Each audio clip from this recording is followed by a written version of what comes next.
na parte de Pilatos. Monsenhor Giulio Rizzi reconstituiu em detalhes uma crucificação com extremo realismo, como a do Sudário. É impressionante.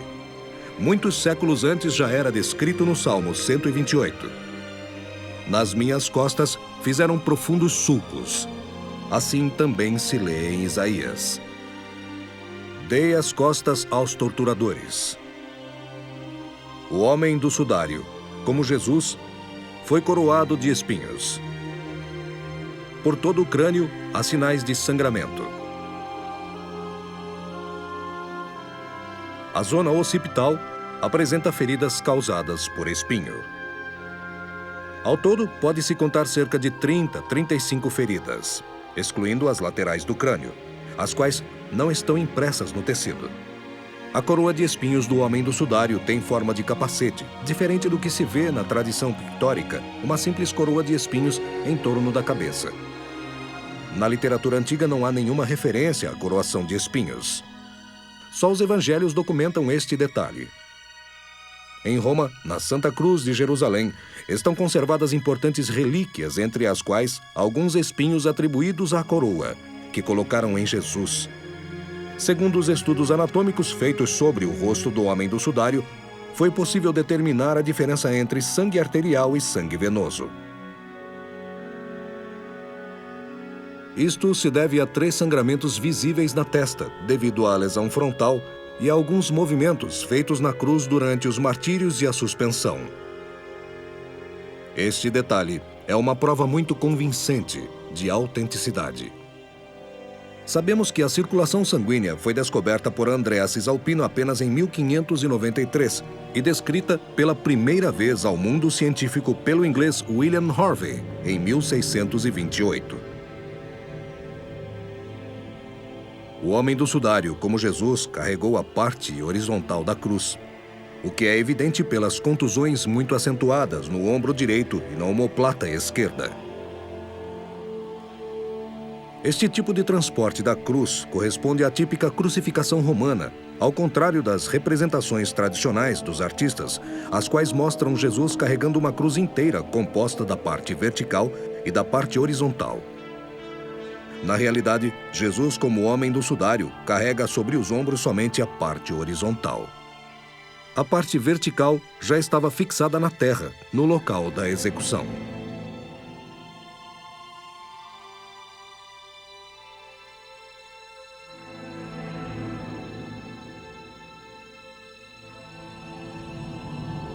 A contusão nas costas do homem do Sudário é de 13 centímetros. Sempre em Roma, na Santa Cruz de Jerusalém, entre as relíquias trazidas em 384 pela Imperatriz Helena, há um outro objeto. Trata-se da parte da cruz de Dimas, o bom ladrão. E a sua largura tem a mesma dimensão do ferimento nas costas do homem do Sudário, 13 centímetros. O homem do Sudário, como Jesus, sofreu quedas. Alguns sinais evidentes de ferimento e trauma são visíveis no rosto. Vê-se uma fratura na cartilagem, 2 ferimentos na região do supercílio e dos olhos. No tecido foi encontrada lama, terra, presente na região dos calcanhares, dos joelhos e no nariz. A terra contém aragonite, um mineral comum perto das grutas de Jerusalém. A partir desta informação, sabemos que o homem do Sudário caminhou descalço e caiu batendo os joelhos e o rosto.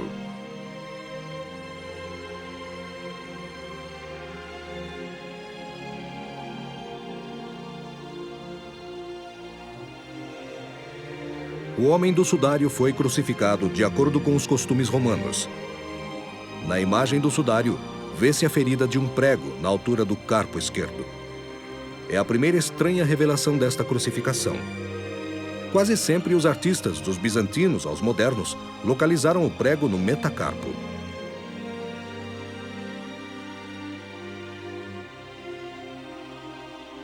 O cirurgião Barbet, no entanto, demonstrou que se um membro superior for pregado pela palma da mão, submetido a um peso de 40 quilos, em cerca de 10 minutos, a mão não suportaria o peso e se rasgaria, se soltaria do prego. Os romanos, acostumados a este tipo de condenação, sabiam bem que para tornar estatisticamente segura uma crucificação, devia-se pregar o membro superior pelo carpo, onde se encontra o chamado espaço de Desto. Ali o prego encontrava um nervo mediano, causando uma dor lancinante que levava ao delírio.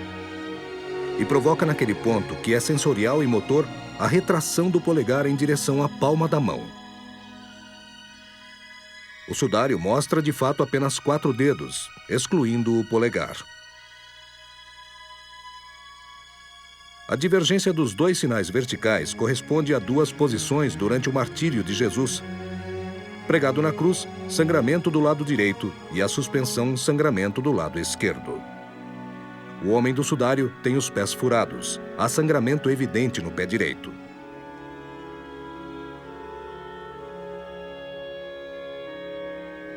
Para apressar a morte do crucificado, os romanos quebravam as pernas, impedindo assim os movimentos e a respiração, como mostram os restos do esqueleto de Hamitvar, encontrado em escavações perto do lugar da crucificação. O homem do sudário não teve as pernas quebradas. Como viram Jesus já morto, não lhe quebraram as pernas. Mas um dos soldados lhe perfurou o peito com uma lança e jorrou sangue e água.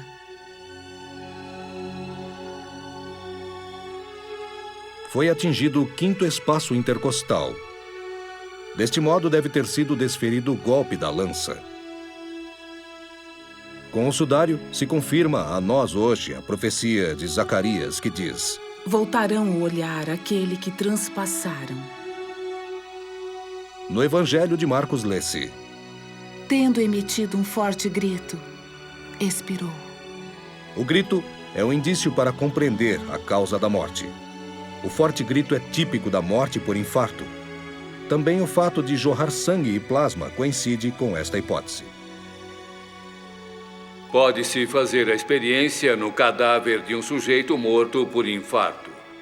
Por coincidência, a complicação do infarto era devida exatamente a uma ruptura do coração, um infarto que não foi curado, porque o sujeito praticamente não teve sintomas. No entanto, tratava-se de um grande infarto da parede do ventrículo esquerdo. O sujeito morreu gritando. E a incisão do bisturi, após algumas horas da morte, provocou a saída de uma enorme quantidade de sangue. A mesma quantidade de sangue que o sujeito histórico, que foi testemunha ocular aos pés da cruz, descreveu com tanta precisão. Portanto, na pessoa infartada, com complicações de ruptura cardíaca, de hemopericárdio, de inundação de sangue na cavidade do pericárdio, pode haver saída de uma grande quantidade de sangue com uma incisão de bisturi apenas na parede torácica, porque, nesse caso, todo o pericárdio ocupa uma grande parte do tórax. Na verdade, ele foi castigado por nossos delitos. O homem das dores que provou bem o sofrimento, como já previa o profeta Isaías. Também o Salmo 21 prefigura este momento. O meu coração é como cera, se funde em meio às minhas vísceras. E ainda o Salmo 68. O insulto dilacerou meu coração. Estamos diante do coração ferido, do coração dilacerado. O que mais podemos questionar? Chegada a noite, veio um homem de Arimateia, chamado José, o qual havia se tornado também um discípulo de Jesus. Ele foi até Pilatos e lhe pediu o corpo de Jesus. Então Pilatos ordenou que lhe fosse entregue. José de Arimateia pegou o corpo de Jesus e o colocou na sepultura que mandara escavar na rocha. A sepultura de Jesus foi narrada por todos os 4 evangelistas. Os evangelistas Mateus, Marcos e Lucas que a narraram de uma maneira muito semelhante e são também chamados evangelhos sinóticos, falam sobretudo do uso de um tecido, sindom, que envolveu o cadáver de Jesus. No entanto, não dizem como foi envolvida no corpo de Jesus ou se foi passado por baixo e depois por cima da cabeça e dobrado para ser colocado na frente deste cadáver. O evangelista João, autor da quarta narrativa, não usa o termo sindom, palavra do latim da qual deriva o termo sudário, mas outro termo para designar a mortalha que foi usada no sepultamento de Jesus, otônia, quer dizer tecido ou sudário, que com toda a probabilidade, como já era tarde, foi usado uma faixa em torno do rosto para manter fechado os maxilares desta pessoa que morreu fazendo um terrível esforço para respirar. E, portanto, com a boca aberta, o que seriam então as otônia. Não é dito o que são exatamente.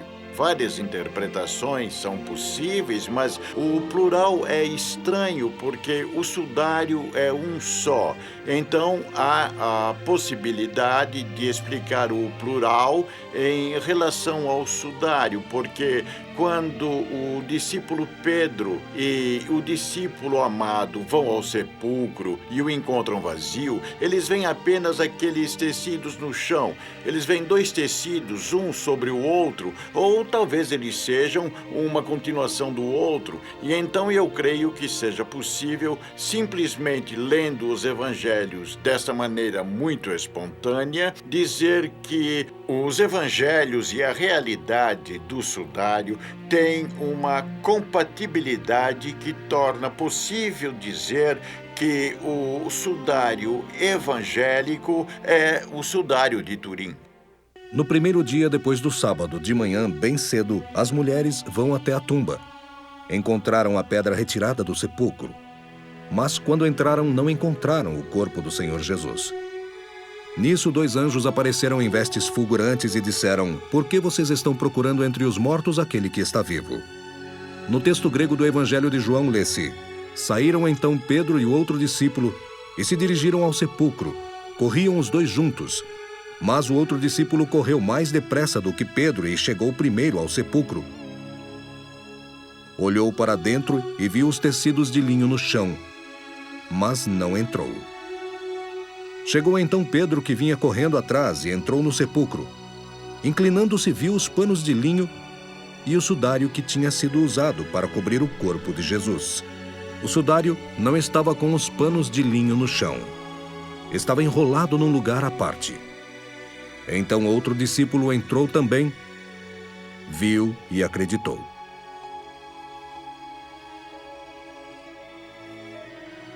O texto grego do Evangelho de João usa 3 verbos: pleipen, vislumbrar, seorei, observar, idei, enxergar e acreditar. João viu e acreditou. Em que ele acreditou?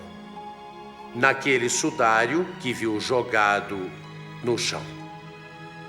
Como Pedro e João, que na manhã da Páscoa chegaram ao sepulcro, também nós fazemos um caminho até ver. Primeiro, vislumbramos uma imagem sobre aquele tecido e tantas feridas que nos fazem refletir no Cristo sofrendo, morto, sepultado. Depois, olhamos atentamente a relíquia e, enquanto a observamos, vamos penetrando em sua mensagem, contemplando o sentido profundo do que vemos. E como João, começamos a crer. Sentimos reforçada a nossa fé no Cristo ressuscitado. É evidente como o sudário fornece fortes indícios. O corpo não sofreu deterioração. Não permitirá que teu sangue veja a corrupção.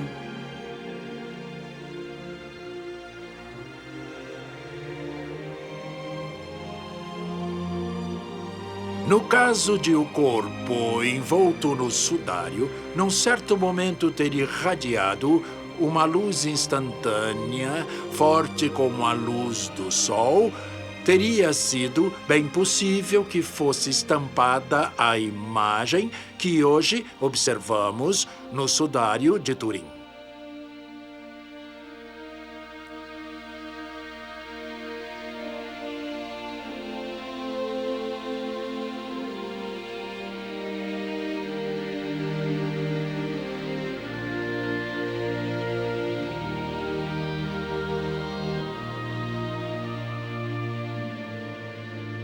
O sudário é provocação à inteligência. Ele requer todo o empenho de cada homem, em particular dos pesquisadores, para captar com humildade a mensagem profunda enviada à sua razão e à sua vida.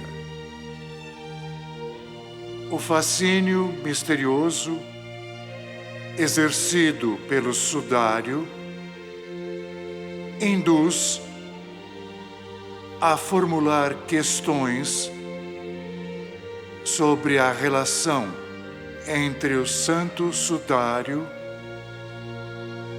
e a história de Jesus. A Igreja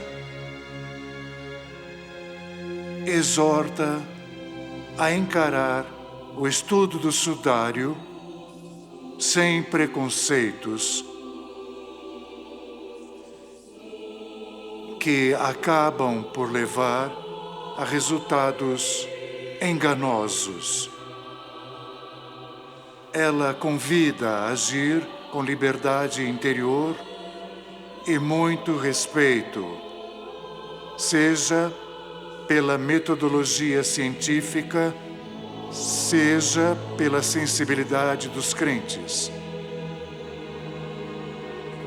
Sobretudo, o que conta para o crente é que o sudário é espelho dos evangelhos. Pôr-se diante daquele sinal que o sudário representa para nós e entender aquele a quem o sinal quer remeter. O sudário é o sinal para a fé, no sentido em que acabamos de falar, porque Deus se deixa ver na história da humanidade, porque Deus sabe que nós precisamos de sinais, sem os quais não poderíamos compreender a nós mesmos. Quando José de Arimateia foi rapidamente comprar aquele lençol para cobrir o corpo de Jesus, não podia certamente imaginar que estaria dando um testemunho para os dias atuais da morte e ressurreição do Filho de Deus. Através dos séculos, ecoam as palavras do apóstolo do coração de Jesus, o evangelista João, que repete a nós, homens do século 21.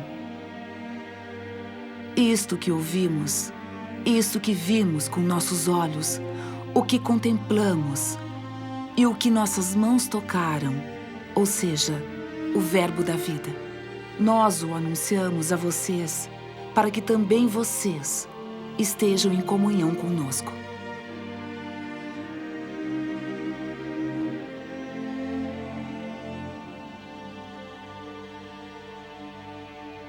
Sou eu.